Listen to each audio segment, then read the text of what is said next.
ধর্মঘটের সমর্থনে রাস্তায় নেমেছিলেন বিজেপি নেতা সজল ঘোষ, আর তারপরই গোটা এলাকায় তুলকালাম। শুরুতে তৃণমূল বনাম বিজেপি, তারপরেই সজলের বাড়ি ঘিরে ফেলে পুলিশের বিশাল বাহিনী। বাড়ি থেকেই সজলকে তুলে নিয়ে যায় পুলিশ। নাটকের পর নাটক।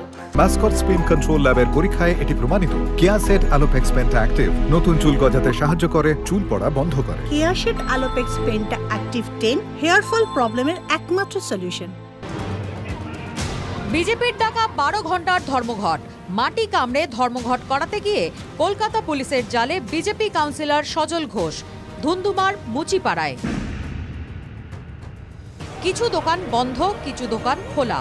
সকালে শিয়ালদা চত্বরের ছবি ছিল এরকমই।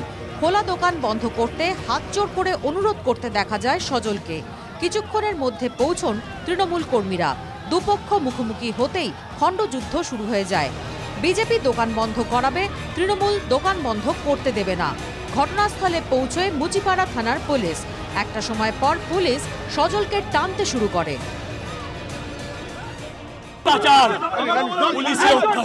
পুলিশকে ফাঁকি দিয়ে ব্যক্তিগত নিরাপত্তা রক্ষীরা সজলকে নিয়ে বাড়িতে চলে যান। দরজায় পৌঁছয় পুলিশও। পরবর্তী কয়েক ঘন্টায় সজলের বাড়ির দরজাই নাটকের মঞ্চ হয়ে দাঁড়ায়। মাঠে নামেন সজলপন্থীরা, চলে স্লোগান, শাউটিং।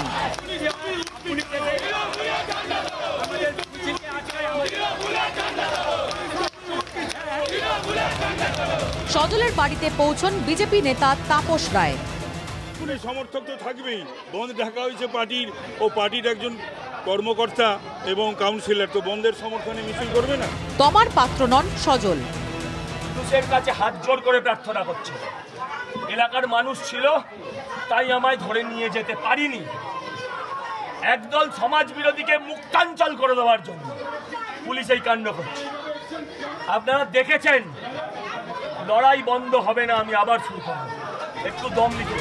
ঘরে বসেই ফেসবুক লাইভ করেন। এরই মধ্যে সক্রিয় হয়ে ওঠে পুলিশ। বিজেপি সমর্থকদের টেনে হিঁচড়ে প্রিজন ভ্যানে তোলা হয়। কিছুক্ষণের মধ্যে ডিসি সেন্ট্রাল ইন্দিরা মুখোপাধ্যায়ের নেতৃত্বে সজলকে ধরে মুচিপাড়া থানায় নিয়ে যায় পুলিশ। সকাল থেকে ওনার যে অ্যাক্টিভিটি আমরা দেখলাম, দোকান বাজার দৌড় করে বন্ধ করে দেওয়ার একটা প্রচেষ্টা, উস্কানিমূলক কথাবার্তা বলা, সেই জন্য আপাতত আমরা ওনাকে ডিটেইন করব। সজল ময়দান ছাড়া হওয়ার পর শিয়ালদা এলাকায় মিছিল বের করেন সজলের স্ত্রী। সজলের কায়দাতেই দোকান বন্ধের জন্য অনুরোধ করেন। তৃণমূল কর্মীরা পতাকা নিয়ে পৌঁছলে সেখানেও এক প্রস্থ গন্ডগোল শুরু হয়। Bureau report, TV9 Bangla. গতকাল নবান্ন অভিযানে বিক্ষোভকারীদের ছোড়া ইটে দৃষ্টিশক্তি হারানোর আশঙ্কা কলকাতা পুলিশের এক সার্জেন্টের। বাঁ চোখে গুরুতর আঘাত লাগে সার্জেন্ট দেবাশিস চক্রবর্তীর। গতকাল স্ট্র্যান্ড রোডে ডিউটিতে ছিলেন দেবাশিস। পুলিশের গাড়ি লক্ষ্য করে ইট ছোড়েন বিক্ষোভকারীরা। সে সময় আঘাত বলে জানিয়েছে কলকাতা পুলিশ। হাসপাতালে চিকিৎসাধীন সার্জেন্ট দেবাশিস চক্রবর্তী। আমরা রেড রোড ধরে স্ট্যান্ড রোডের দিকে যাচ্ছিলাম, তো ইডেন গার্ডেনের কাছে একদল প্রোটেস্টার, তারা রাস্তার সাইড দিয়ে ছিল, তো অতর্কিতে হঠাৎ করেই ইট ছুটতে থাকে। তো আমাদের গাড়িতে উইন্ডস্ক্রিন ফেটে যায়। ফেটে গিয়ে ফার্স্ট ইটটাই আমার চোখে এসে পড়ে। তারপরে আরও প্রচুর পরিমাণে ইট এসে পড়তে থাকে। কোনো মতে আমাদের ড্রাইভার ওখান থেকে গাড়ি ঘুরিয়ে নিয়ে চলে যায়। আমরা প্রাণে রক্ষা পাই এবং আমার চোখ থেকে অঝরে রক্ত ঝরতে থাকে। তারপরে আমাকে ওখান থেকে পিজি হসপিটাল এবং এখানে শঙ্কর নেত্রালয়ে নিয়ে আসা হয়। বর্তমানে এখানে চিকিৎসাধীন। বা চোখে দেখতে পাচ্ছি না সেরকম, জানি না কতদূর কি দেখতে পাবো ভবিষ্যতে।